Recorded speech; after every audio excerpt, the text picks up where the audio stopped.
sorting algorithms are that there are two categories. Yeah, good. Comparison based and non-comparison based.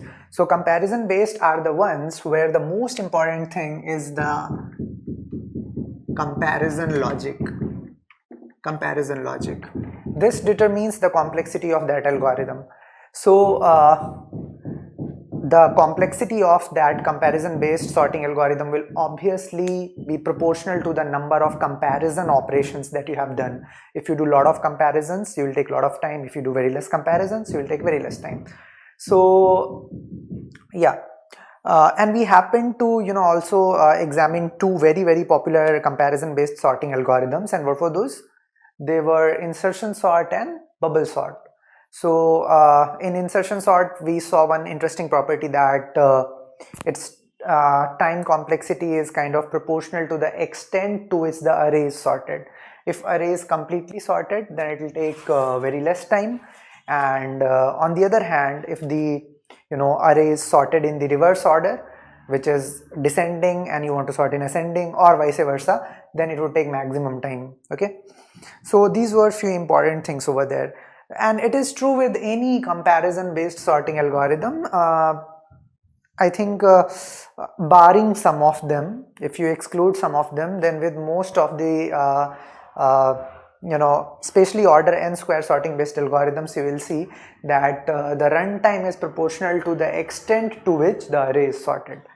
So these things are very, you should keep these things handy in your head. It will help you decide, talk about sorting algorithms in your interviews. Okay, cool. So I just spoke about this comparison logic over here. What is this comparison logic?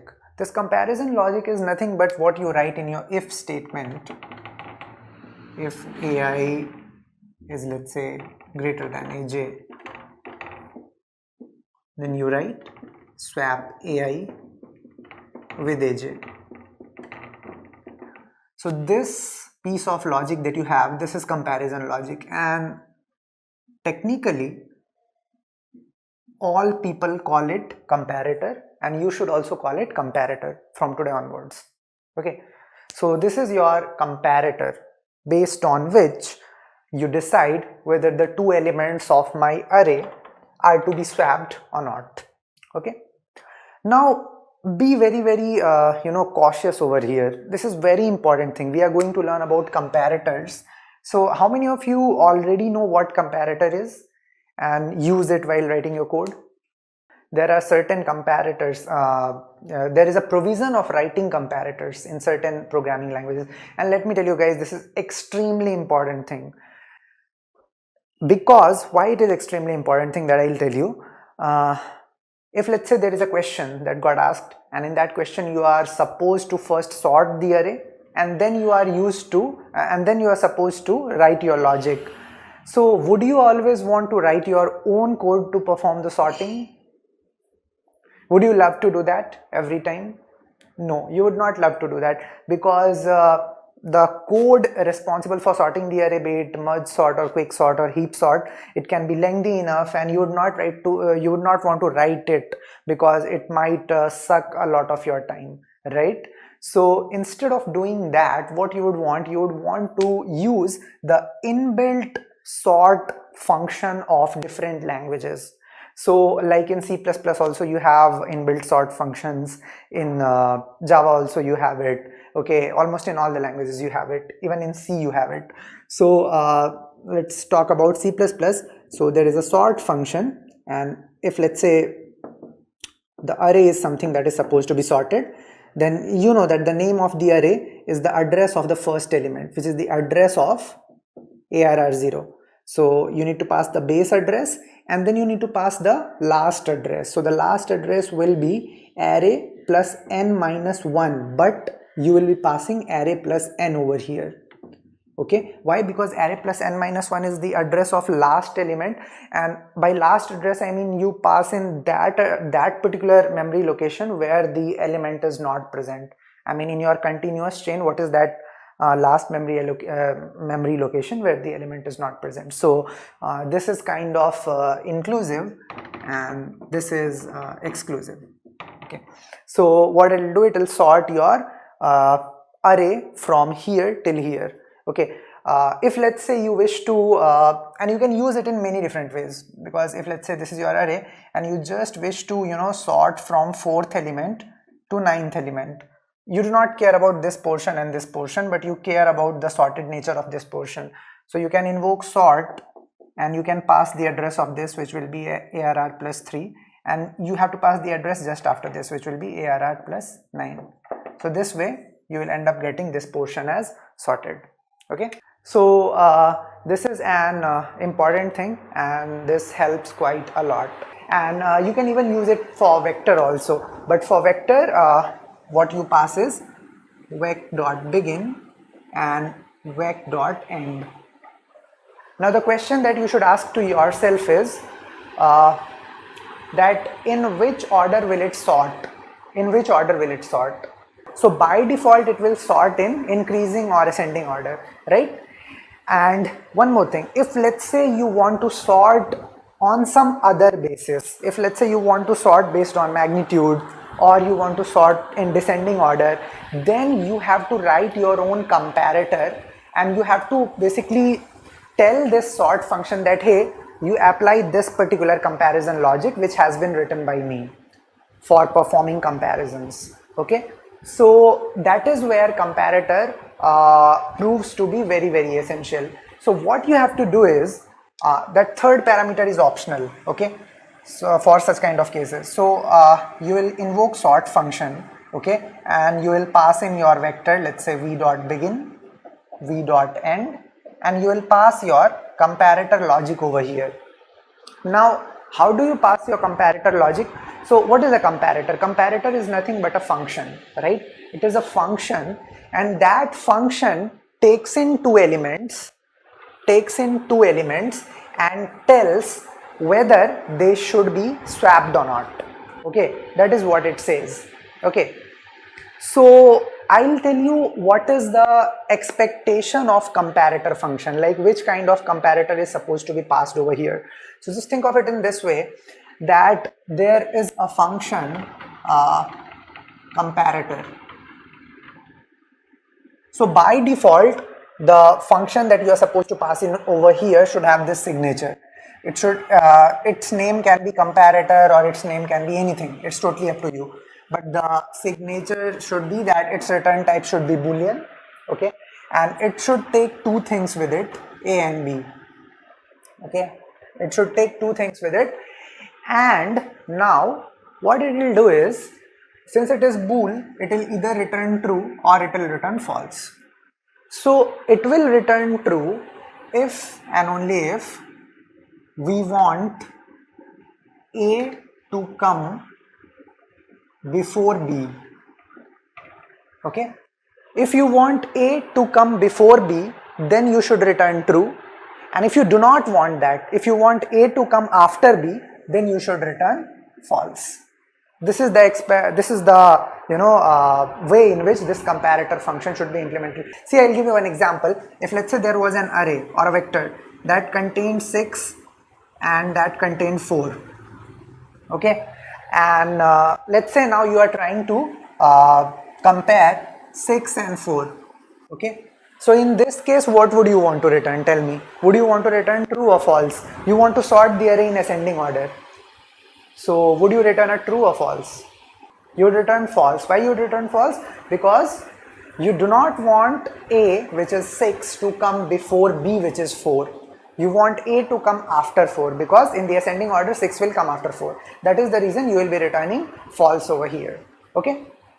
So, okay, now what will be the data type of this and this? Can somebody tell me the data type of this and this? The data type of the arguments to this function.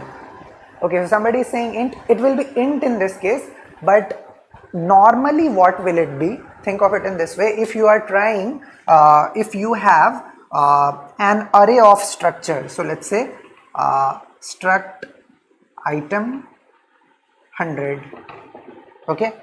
So in that case, you are trying to sort the structure elements. So everything is a structure, everything is a structure. So what you should pass over here should be a structure, and what you should pass here should also be a structure. Okay, if let's say you are trying to sort pairs, so first pair is 1 0, second is 2 9, third is 3, 4, and so on. So what you should pass here should be pair. This should also be a pair, and this should also be a pair. So because that is what happens when you write your own sorting algorithm, the two elements that you compare belong to a particular data type, right? So whatever their data type is, that data type should be sent to the comparator, okay, and then comparator will be able to compare them and give its result. Now you understand what comparator is supposed to return and everything. Now few extremely important things, and I'm going to star mark these, what I'm going to tell you now, because certain people take comparators usage for granted, and now we will understand what we should not take for granted over here. So let's just talk about a vector containing integers, okay. So this comparator will take in two integers, this and this, okay. Now just answer me one thing. Can you say by guarantee that which one will be from the left portion of the original array and which one will be from the right portion of the original array? What I mean by that is, let's say you are comparing two elements a and b, two integers of the given vector, okay. Can you say that which one came first in the original array and which one came later in the original array? Can you tell that? Okay, so somebody is saying A from left and B from right. You might tend to think like that, but that thought is wrong, okay.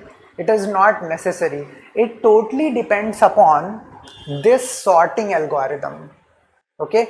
This might just take an element A which came at index 9 and an element B which came at index 1. It might take like that.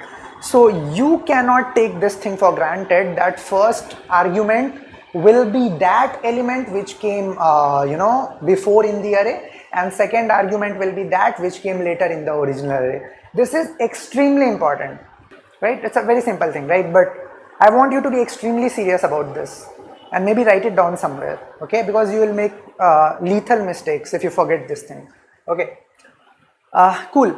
Another thing that I wish to ask is, now let's say you understand this thing, okay, and now you are trying to sort a vector of integers, and this is the comparator that you have written, okay.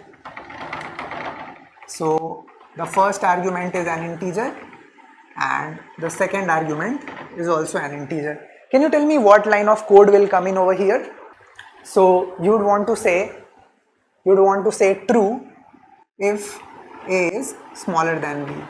If A is smaller than B, then you would obviously want A to come before B, right? So if A is smaller than B, you would want to return true, otherwise you would want to return false. Is this code okay? Yeah, if you wish to sort in the ascending order, if you wish to sort the vector in ascending order, does this code get the work done for me? Guys, we are learning to write comparators. This is extremely important part, right? As I said, you can't really live without comparators. You have to play in terms of comparators everywhere, okay. Cool. But I think this code can be further simplified. These both lines can be written like this also. Return A smaller than B. Because if A will be smaller than, the return type of this expression is Boolean. So if this expression is true, it will return true, otherwise it will automatically return false. So instead of writing these two lines, you can simply write this line. Now I have another question. So again listen to me very carefully. I am just interested in getting the elements sorted in increasing order. I am just interested in this point 1. Nothing else is under my purview of interest. Nothing else interests me. I simply want them to be sorted in increasing order. So instead of writing this thing, can I write this thing? Return A smaller than equals to B. I can write it, right? Because if let's say you are trying to compare two elements which are having equal values, 5 and 5, let's say there was a 5 here and then there was a 5 here. So whether this is smaller than this or this is equal to this, you can say that this can be placed before the other in the output array, right? So whether you write this or you write this, it does not make sense. It makes the same sense, right?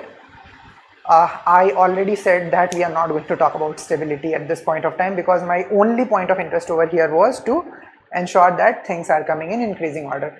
Now, another thing that I would say is, those of you who jumped upon the stability issue, think again.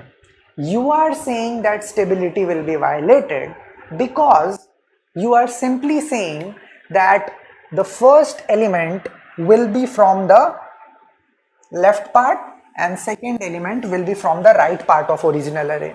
But that is not being guaranteed. They can be random. It can be that A could have come later in the original array and B could have come before in the original array. If you have that knowledge, still do you think that this will tamper with the stability? Can you say that the first one was stable and second one is unstable, or first one was unstable and second one is stable? Can you say that? No. That was the reason I told that before, and keep that in mind. You understand how small but how dangerous these points are. You forget this and you make mistake, and then you don't know why these mistakes are being made. Okay, because those are knowledge dependent things. You should simply remember in your head, right? So keep this thing very clear in your mind. Don't go to those decisions. Okay, another thing, another important thing over here that I wish to say: never write this. Never write this. It makes sense, it is correct, logically it is correct, but the way this sort function is implemented in some programming languages like Python, and I'm not sure about other languages, but there are some other languages also in which if you write something like this, then this implementation itself behaves in a buggy way. Now my fault is not there in that, your fault is not there in that, the one who designed that language, his fault is there in that, but you can do nothing about it. Why? Because that is a library and you can't touch the library code. Okay, so it expects you that the equality thing should never correspond to true case. The equality thing should never correspond to true case. Whenever you wish to return true, equality thing should not be considered. Equality thing should be considered only while returning false. Okay, and since it doesn't tamper with my actual order, actual answer, with before also I was getting in increasing, now also I am getting in increasing, so it doesn't matter. But you should definitely never write something like that. Why? Because the internal library behaves in a buggy way when you write something like that. I'll give you a link where you can study about it, that why does it happen in those languages. But just remember it, that you never have to write something like that. It's just to remember, and just remember it very, very clearly again. So these are few important things that I wish to talk about comparator. Okay, the orders are random. Order of A and B is random. A is never the former element and B is never the later element. Don't assume that. Second thing, please don't write something like this. Do not return true for equality case, because you might end up getting runtime errors because of buggy implementation of that code. Okay, great. So after having understood this much, I think I have told you all the important nuances of using comparator. Another thing to understand over here is that this sort function, it will take the vector dot begin, it will take vector dot end, from where to where you want to sort, and then you have to pass in that comparator. And this thing that you are passing, let's say this was CMP, you are not calling this function. See, function call is made in this way. Okay, this is pointer to function. The way name of the array is pointer to the base address, similarly the name of the function is pointer to this function. Okay, when we pass comparator, we pass pointer. Yeah, that is what I am saying. So you pass the name of the comparator, and name of the comparator, because comparator is a function, so name of the function is nothing but pointer to that function. So if you want stability, we should write on our own implementation. No, not necessary. Think how you can do that. I'll come to that. Okay, by the way, yeah, what I was saying here, that you simply pass the name of the comparator, and that is thought of as the address of that comparator. Now you can use this and you can get your job done very easily. So let's say if you wish to sort an integer of vectors in ascending order, you just have to write this much of code and you just have to write this comparator with this logic inside it, and then your job will easily get done, right? So this is the power of comparator, that writing comparator saves you from writing the entire sorting code. Okay, yeah. So from today onwards, start using comparator as much as you can. Do not run away from it. If there is something you are not getting, if you are struggling, do discuss, but understand it. Do not run away from it. Okay. Now a question came up. I will tell you one more thing, because you practice many questions out there on LeetCode, and some of you are Java coders. So few things to be kept in mind is in LeetCode, if you are coding in C++, there is a class solution, something like this. Okay, and let's say there is that function. This is the actual driver code that you have. Let's say it returns something. Okay, and if you are writing this line of code over here, okay, and you are passing the base address of a function that you have written, okay, then again this is also to be remembered. Okay, I'll explain these things to you later when we tell you about object oriented programming in detail later, but for now you should remember, if you do that, then you have to add a static keyword over here.